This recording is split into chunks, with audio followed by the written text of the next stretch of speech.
तो भाइयों फिर से आ गया बॉडी बिल्डिंग के इंटरेस्टिंग अपडेट्स लेके। तो वीडियो को शुरू करने से पहले जल्दी से वीडियो को एक लाइक कर दीजिए और अगर आप अपने भाई के चैनल पर नए हैं तो जल्दी से चैनल को सब्सक्राइब कर दीजिए ऐसे रेगुलर फिटनेस और बॉडी बिल्डिंग अपडेट्स के लिए। अब भाई आज की वीडियो को शुरू करते हैं हमारे म्यूटेंट निक वॉकर के अपडेट से। वैसे भाई इस फिजिक को देखने के बाद अब एक चीज तो पूरे तरीके से इवन 100% क्लियर हो गई है कि निक अब आर्नो क्लासिक ओहायो से बाहर ही रहेंगे। हालांकि निक ने इस चीज को काफी बार पॉडकास्ट्स में, इवन स्टोरीज में और कई बार कैप्शंस में भी कहा है। स्टिल कुछ लोग या फैंस होप लगा के बैठे थे कि शायद लास्ट ईयर जैसे इस ईयर भी निक लास्ट मोमेंट में आके आर्नो क्लासिक में जंप इन कर दे। इवन मुझे भी कहीं ना कहीं 1% ही सही बट चांसेस लग रहे थे कि शायद निक आ जाए आर्नो क्लासिक में। बट अब खासकर निक के इस फिजिक अपडेट को देखने के बाद वो चीज़ तो पॉसिबल ही नहीं लग रही, क्योंकि इस अपडेट में आप सब एक चीज़ को नोटिस कर पाओगे कि अब जाके फाइनली निक के फिजिक में थोड़ी सॉफ्टनेस दिखनी शुरू हो गई है। अब इसका मतलब ये नहीं कि वो कंडीशन नहीं दिख रहे या आउट ऑफ शेप दिख रहे हैं, बट आज से लगभग एक हफ्ते पहले निक जितने शार्प और कंडीशन दिख रहे थे वो चीज़ अब निक के फिजिक में नहीं देखने मिल रही। और इवन ये कोई सुपर नेचुरल चीज़ है भी नहीं, क्योंकि एक पॉइंट पे जाके उनको अपना ऑफ सीजन शुरू भी करना था एंड आई थिंक यही वो पॉइंट है। तो अगर सही में निक आर्नो क्लासिक के रिगार्डिंग हिडन प्लान्स रखते तो वो अपने फिजिक के कंडीशनिंग को और एनहांस करने के रिगार्डिंग सोचते, ना कि सॉफ्ट दिखते।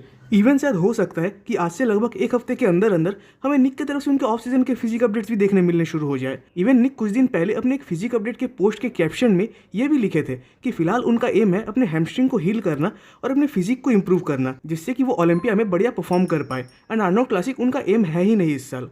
बल्कि एक बात तो है कि निक साइज वाइज या मास वाइज प्रोग्रेस तो डेफिनेटली कर ही रहे हैं, क्योंकि फिलहाल इनका बॉडी वेट शायद 275 पाउंड्स के आसपास चल रहा है, वो भी इस कंडीशनिंग के साथ।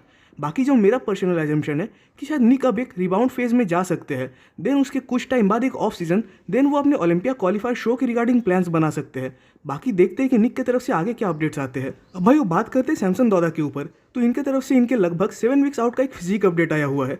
हालांकि ये उन्होंने पोस्ट तो नहीं किया था बट अपने स्टोरी पे डाला था। वैसे भाई एक सवाल मेरे मन में चल रहा था कि क्या कभी सैमसन दौदा हार्डी शोपैन और डेरेक लंसफोर्ड के फिजिक कंडीशनिंग के लेवल को मैच कर पाएंगे, वो भी उनके करंट फिजिक के साइज को मेंटेन करते हुए। हालांकि मुझे पता नहीं कि ये सही में पॉसिबल है भी या नहीं, क्योंकि अगर सही में सैमसन इस चीज़ को करके स्टेज पे आ जाते हैं तो डेफिनेटली शायद उस फेज में जाके हार्डी और डेरेक दोनों के लिए वो एक गेम ओवर वाला मोमेंट हो सकता है। इवन अगर सैमसन के इसी 7 वीक्स आउट फिजिक अपडेट को देखे तो इसमें भी सैमसन एक काफ़ी डिटेल और कंडीशन फिजिक के साथ दिख रहे हैं। इवन उनके क्वाड स्विप्स भी काफ़ी बढ़िया दिख रहे हैं। तो सैमसन की एक बात को तो निगलेक्ट नहीं कर सकते कि सैमसन फ्रंट पोजेस से तो काफ़ी ज़्यादा कंपेटिटिव लगते हैं, इवन हार्डी शोपैन के सामने भी। बट बात करें बैक की, जो कि आर्ग्यूबली इनका एक वीक एरिया है, और इवन वो भी उनके ओवरऑल फिजिक के कंपैरिजन में, इवन कुछ दिन पहले इनके हैमस्ट्रिंग में भी इंजरी आई थी। बट मजे की बात कि अभी के प्रेजेंट अपडेट्स में उस इंजरी का कोई ट्रेस ही नहीं कर पाएगा। इवन अगर सैमसन ना भी कहते उस इंजरी के बारे में तो किसी को पता भी नहीं चलता। तो आर्नो क्लासिक में सैमसन और हार्डी के बीच एक हेड टू हेड की बैटल तो हमें देखने मिलेगी ही, ये तो कंफर्म है। बट स्टिल सैमसन इस शो के रिगार्डिंग कुछ ज्यादा ही कॉन्फिडेंट चल रहे हैं। अब भाई अगले अपडेट की ओर बढ़ने से पहले आप सबसे मेरा एक रिक्वेस्ट है कि अगर आप सबको मेरा ये रेगुलर कंटेंट अच्छा लगता है तो जिससे कि आपके भाई को सपोर्ट मिल सके तो प्लीज इस चैनल को एक सब्सक्राइब कर दीजिएगा। अब भाई वो बात करते हैं हॉर्स एमडी के ऊपर, तो फिलहाल इनका भी लगभग 7 वीक्स आउट का एक फिजिक अपडेट आया हुआ है।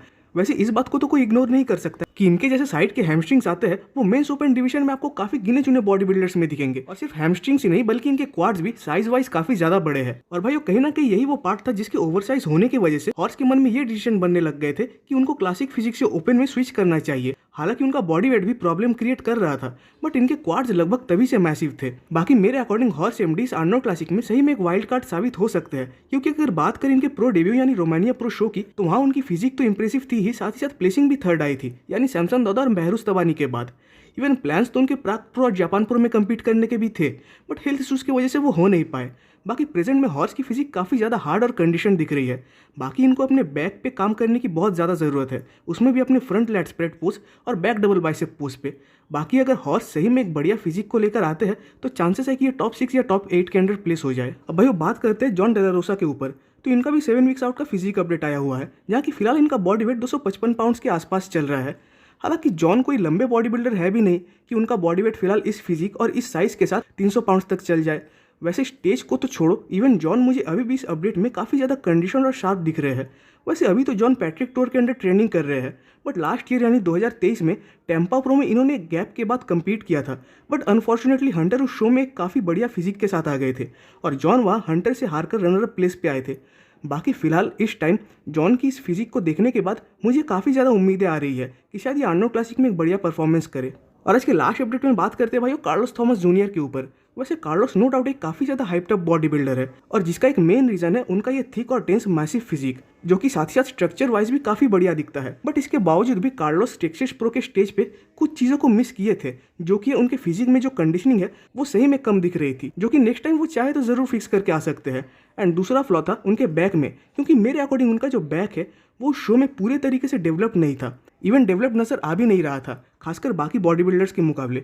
इवन कार्लोस ने टेक्सास प्रो के बाद किसी शो में कम्पीट भी नहीं किया था, क्योंकि उनका एम साफ था कि वो ओलंपिया स्टेज पे बस एक बॉडी बिल्डर नहीं बनना चाहते, क्योंकि अगर ऐसा होता तो वो डेफिनेटली टेक्सास प्रो के बाद भी कम्पीट करके क्वालिफिकेशंस ले लेते।